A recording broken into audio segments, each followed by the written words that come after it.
नमस्कार। अच्छा जरा सोचिए, क्या हो अगर पैसों के बारे में जो कुछ भी हम आज तक सीखते आए हैं वो शायद गलत हो। आज हम रॉबर्ट कियोसाकी की एक बहुत ही फेमस किताब रिच डैड पुअर डैड के एक पॉपुलर रिव्यू को समझने वाले हैं। ये वो किताब है जिसने सच में दुनिया भर में लाखों लोगों का पैसों को देखने का नजरिया ही बदल दिया। तो चलिए देखते हैं कि आखिर इसमें ऐसा क्या है। इससे पहले कि हम आगे बढ़ें, एक छोटा सा सवाल है। बचपन में पैसों के बारे में क्या सिखाया गया था? यही ना, कि मेहनत से पढ़ाई करो और एक अच्छी नौकरी पकड़ लो। बस यही सवाल इस किताब के बिल्कुल सेंटर में है, इसकी नींव है। देखिए, इस किताब का जो सबसे मजेदार हिस्सा है वो है इसका कॉन्सेप्ट।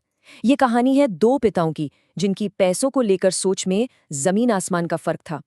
एक तरफ थे रॉबर्ट के असली पिता जिन्हें वो पुअर डैड बुलाते हैं, और दूसरी तरफ उनके दोस्त के पिता जिन्हें वो कहते हैं रिच डैड। और कमाल की बात यह है कि दोनों की सलाह एक दूसरे से बिल्कुल उल्टी थी। और यहीं पर वो सोच का सबसे बुनियादी फर्क साफ दिखता है।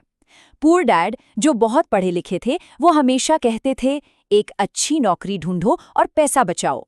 लेकिन रिच डैड, जो एक सफल बिजनेसमैन थे, वो सिखाते थे नहीं, एसेट्स बनाओ ताकि पैसा तुम्हारे लिए काम करे। सच कहूं तो यही एक विचार इस पूरी किताब का सार है। तो सवाल उठता है कि ये अलग-अलग सलाह आती कहाँ से है। ये आती है पैसों को लेकर एक बिल्कुल अलग मानसिकता से।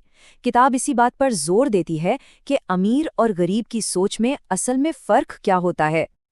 और रिव्यू इस किताब के सबसे बड़े तर्क को सामने लाता है। हमारे स्कूल हमें नौकरी पाने के लिए तो तैयार करते हैं, लेकिन पैसा कैसे संभालना है ये कभी नहीं सिखाते।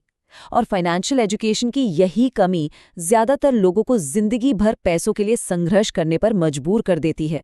और ये जो कोट है ना, ये उस मानसिकता के फर्क को बिल्कुल साफ कर देता है। जहां एक आम इंसान को सिर्फ मुश्किलें नजर आती हैं, वहीं एक अमीर मानसिकता वाला इंसान उसी सिचुएशन में एक नया मौका देख लेता है। मतलब ये सिर्फ पैसे की बात नहीं है, ये दुनिया को देखने के नजरिए की बात है। चलिए अब आते हैं उस एक नियम पर जिसे इस किताब का गोल्डन रूल कहा जाता है, और शायद सबसे जरूरी सबक भी। ये है एसेट्स और लायबिलिटीज के बीच के फर्क को समझना। बहुत सिंपल है पर बहुत पावरफुल। तो एसेट क्या है? किताब इसे बहुत ही आसान भाषा में समझाती है। एसेट वो कोई भी चीज है जो आपकी जेब में पैसा डाले, बस ये आपकी पैसिव इनकम का जरिया है। और लायबिलिटी वो ठीक इसका उल्टा है। ये वो चीज है जो लगातार आपकी जेब से पैसा निकालती रहती है और आपके खर्चे बढ़ाती है। इसका सबसे अच्छा उदाहरण है प्रॉपर्टी। मान लीजिए किराए पर दिया हुआ घर एक एसेट है क्योंकि वो हर महीने इनकम दे रहा है, लेकिन एक बड़ी ईएमआई वाला घर वो एक लायबिलिटी बन सकता है। किताब के मुताबिक अमीर लोग अपनी पूरी जिंदगी एसेट्स बनाने में लगाते हैं, जबकि गरीब और मिडिल क्लास लोग अक्सर लायबिलिटीज जमा करते रहते हैं और उन्हें एसेट समझते रहते हैं। और ये जो एसेट बनाने की सोच है ना, ये सिर्फ इन्वेस्टमेंट तक ही नहीं है। ये हमारे काम करने के तरीके को, हमारी नौकरी को देखने के नजरिए को भी पूरी तरह से बदल सकती है। किताब एक और थोड़ी चौंकाने वाली सलाह देती है, सिर्फ सैलरी के लिए काम मत करो। ऐसी नौकरी चुनो जहां कुछ नया सीखने को मिले, नए स्किल्स मिले। क्यों? क्योंकि लंबे समय में यही स्किल्स आपकी कमाने की ताकत को कई गुना बढ़ा देंगे। यहाँ सीखना कमाने से ज्यादा जरूरी हो जाता है। अब ये सारी बातें सुनने में तो बहुत अच्छी लगती हैं, है ना? लेकिन सवाल ये है कि ये किताब असल जिंदगी में कितनी प्रैक्टिकल है। अच्छी बात यह है कि रिव्यू इस पर एक बहुत बैलेंस नजरिया देता है।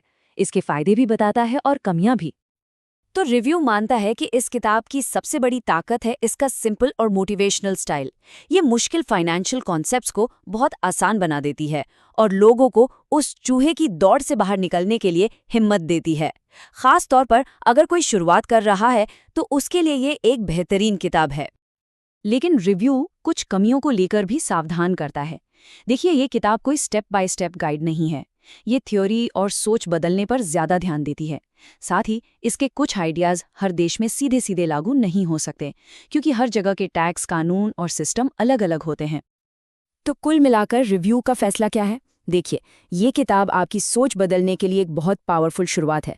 ये आपको फाइनेंशियल दुनिया का एक नक्शा तो दिखाती है, लेकिन उस रास्ते पर चलना कैसे है, उसके लिए आपको और भी गाइडेंस की जरूरत पड़ेगी।